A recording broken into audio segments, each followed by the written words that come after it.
सारी जुगत लगा के सुभाष चंद्र बोस जर्मनी पहुंच गए हिटलर से मिलने के लिए। हिटलर से अपॉइंटमेंट लेने की इन्होंने बहुत कोशिश करी, बड़ी मुश्किल से इनको अपॉइंटमेंट मिली।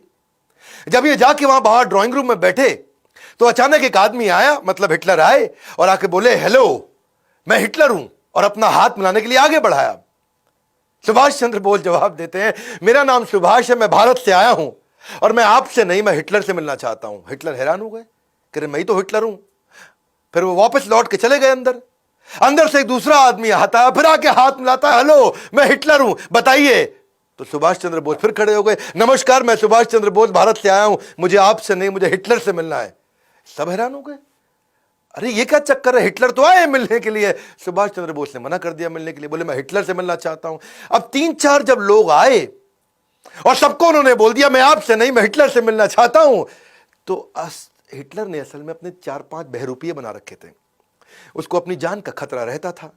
और सुभाष चंद्र बोस हर बार पहचान गए। असली हिटलर को जब ये बात पता चली तो उसकी बुद्धि चकरा गई और वो बाहर आए।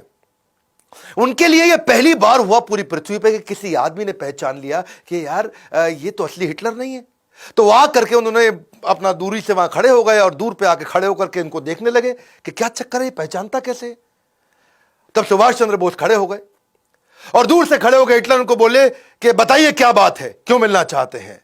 और तभी सुभाष चंद्र बोस मुस्कुरा के आगे बढ़े, बोले नमस्कार मैं सुभाष चंद्र बोस भारत से आया हूं, मैं आपका बहुत धन्यवाद करना चाहता हूं हिटलर कि आपने मुझसे मिलने का मुझे ये अवसर दिया।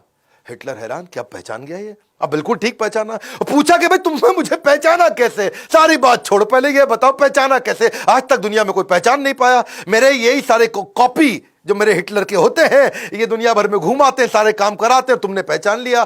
तो तभी सुभाष चंद्र बोस बोले कि भाई मैं आपसे मदद मांगने आया था, मैं आपके चौखट पर आया हूं और आपका स्वभाव थोड़ा गर्वात्मक होना चाहिए, थोड़ा गर्व वाला होना चाहिए। और आप आके पहले हाथ बढ़ा देते थे कि मैं हिटलर हूं, बताइए। तो मैं उसी से समझ गया कि हिटलर के पास एक किसी पराधीन देश से, भारत जो कि परतंत्र है, वहां से कोई मदद मांगने आया। तो आपके चेहरे में वो गर्व नहीं दिख रहा था, तो आपके जो कॉपी थे वो राइट बिहेवियर नहीं डिस्प्ले कर रहे। और हिटलर की बुद्धि चकरा गई, बोला ऐसा इंटेलिजेंट आदमी कभी नहीं देखा, इसको क्या बोलते हैं एक्यूरेट जजमेंट।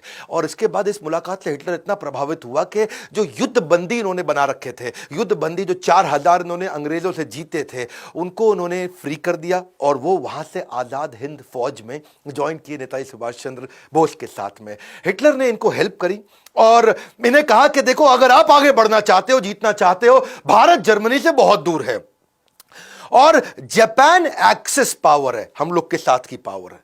मैं जापान में बात करवा देता हूं, आपकी कुछ सिस्टम्स तय करते हैं कि मैं आपको जापान भेजता हूं यहां से और वहां से आप टीम बनाई, क्योंकि जापान आपकी मदद करेगा, जापान हम लोग के साथ का है और जापान भी अंग्रेजों के खिलाफ है। तो ये बड़ा मुस्कुराया, इनको बहुत अच्छा लगा। तो हिटलर ने इनके लिए बहुत अच्छा अरेंजमेंट किया। आप समझ सकते हैं, बाकी लोग भारत में ज़्यादा पढ़े लिखे नहीं थे, लेकिन ये दुनिया भर में इंटरनेशनल अलायंसेस बिल्ड कर रहे थे। अंग्रेजों को भी पता लग गया अब तक कि ये इस समय जर्मनी में है और वहां से इन्होंने पूरी तैयारी करी। इनको हिटलर ने अपनी एक प्राइवेट बड़ी पनडुब्बी दी, जिसमें इन्होंने जो जर्मनी की नौसेना की बड़ी पनडुब्बी थी और उसमें 90 दिन लगने थे। वो जहां पानी के ऊपर, पानी के नीचे सब तरह से ट्रैवल कर सकती थी। उससे इन्होंने इनको सुमात्रा द्वीप में भेजा, जो आजकल इंडोनेशिया का आइलैंड है, उसको जापान ने जीता हुआ था और जापानी सेना के कब्जे में था। ये वहां पहुंचे, हिटलर की मदद से पहुंचे, हिटलर के कारण पहुंचे। इमेजिन हिटलर को भी इन्फ्लुएंस कर पाए। सुमात्रा से फिर ये जो कि जापानीज आइलैंड है, अभी इंडोनेशिया के पास है, वहां से प्लेन से टोक्यो पहुंचे और वहां पहुंचने के बाद ये जानते थे कि जापान एशिया के अंदर अपना वर्चस्व के लिए लड़ाई कर रहा है।